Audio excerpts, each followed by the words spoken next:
Hi friends, Sunday என்னென்ன சாப்பிட்டோன்னு பார்க்கலாம் வாங்க. சிக்கன் பிரியாணி, முட்டை, ஆனியன் ரைத்தா, அதுக்கப்புறம் ஒரு ஸ்பைசி சிக்கன் பிரியாணி வந்து எங்கள் அம்மாவே செஞ்சாங்க. அம்மா வீட்டுக்கு போயிருந்தோம், அங்கே சாப்பிட்டது தான் இதெல்லாம் சாப்பிட்டு முடிச்சுட்டு சாப்பிட்றதுக்கு ஒயிட் ரைஸ், அதுக்கப்புறம் ரசம்.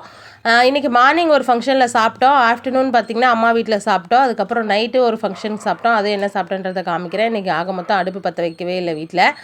அப்புறம் இது வாழைப்பூ பொரியல் சாப்பிட்றதுக்கு. நைட்டு ஃபங்க்ஷனில் பார்த்திங்கன்னா இதுதான். ஒரு ஃப்ரெண்டோட மேரேஜ்க்கு போயிருந்தோம். அங்கே காஜு கத்லி, சப்பாத்தி, சன்னா, புலாவ் வச்சுருந்தாங்க. அப்புறம் ஒரு வடை, உப்பு, ஊறுகாய், ஆனியன் ரைத்தா, அதுக்கப்புறம் உருளைக்கிழங்கு பொரியல், ஒரு ஸ்வீட்டு, அப்புறம் கோஸ் பொரியல், அப்புறம் ஆனியன் பக்கோடா வச்சுருந்தாங்க. இதெல்லாம் சாப்பிட்டு நான் வந்து காரக்குழம்பு சாப்பிட மாட்டேன் ஃபங்க்ஷனில் எப்பயுமே, ஏன்னு எனக்கு தெரியல.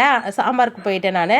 சாம்பார் சாப்பிடும்போது அப்பளம் வரல, அதனால் அப்பளத்துக்கு வெயிட் பண்ணி சாப்பிட்ருந்தோம். ரொம்ப நாளைக்கு அப்புறம் ஃப்ரெண்ட்ஸ் எல்லாம் மீட் பண்ணோம். ஜாலியாக இருந்தது. சாப்பிட்டு ரசம் சாப்பிட்டு கிளம்பிட்டோம். வீடியோ பிடிச்சதா லைக் பண்ணுங்கள், சேனலை சப்ஸ்கிரைப்